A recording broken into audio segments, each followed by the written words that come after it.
Hey everyone, and welcome back. And before we can get into using typography in a bunch of different ways, we need to learn about the text tool within Figma. We're going to learn about text properties right now. So text properties allow you to control everything from the appearance and position of the text. You can even resize. You can, use a bunch of different other features. Let's jump in.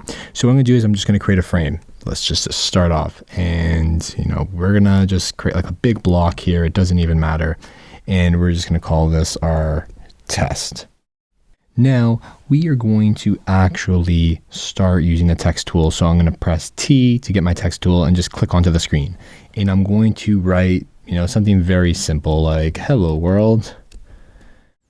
And the first thing I'm going to do is let's bump it up in size so that way we can see what we're working with. And we're going to center this right in the middle, and let's jump in. Okay, so this is our beautiful, beautiful example text.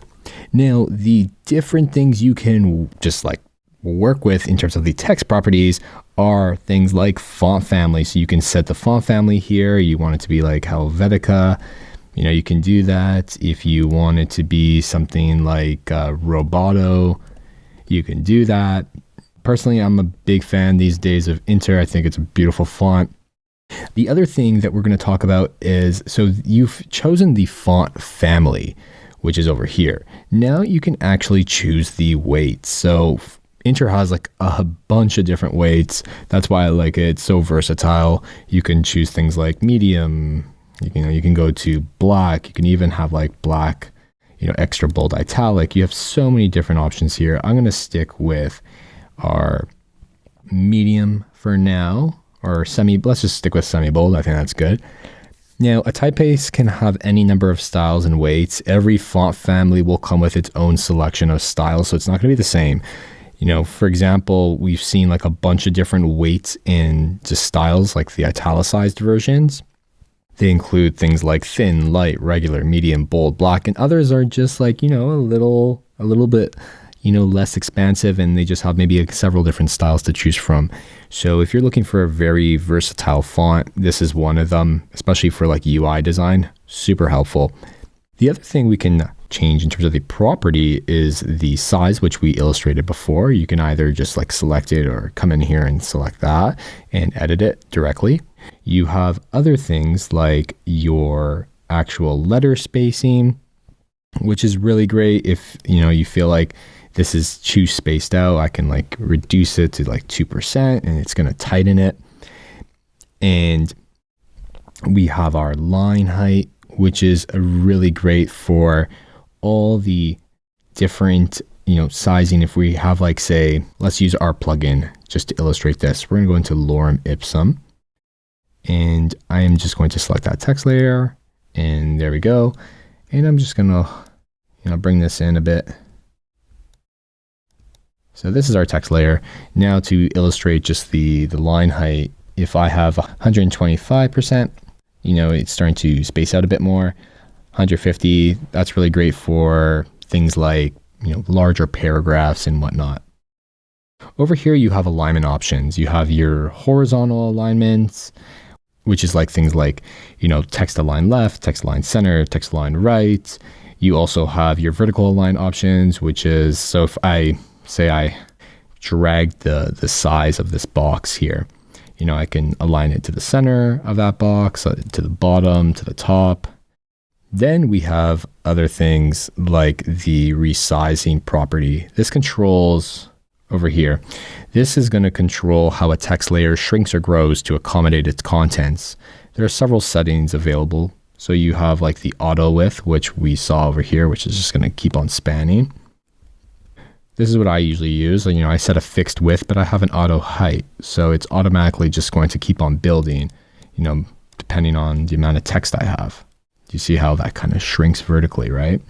And then we have the full fixed version where you've set the height and the width. Now, a great thing that we can do now with Figma is we can go into these advanced options here. You can set a bunch of different things. You can set things like, your resizing is in here, your alignment's in here as well. You can set decoration like underlining, strike throughs. You can have paragraph spacing, paragraph indents. So, you're going to have that first line indented like you're reading a book. And you can also create lists. So you have different list styles now. So just going to come over here, and if you just press enter, you can have another list item. The other great thing is, you can change the type of list style. It can be numbered, or it can be just like your unordered list. You can remove it. Just keep in mind that once you remove it, it's gone, and you need to kind of fix the spacing there. And then you can set the case. So I'm going to just select there.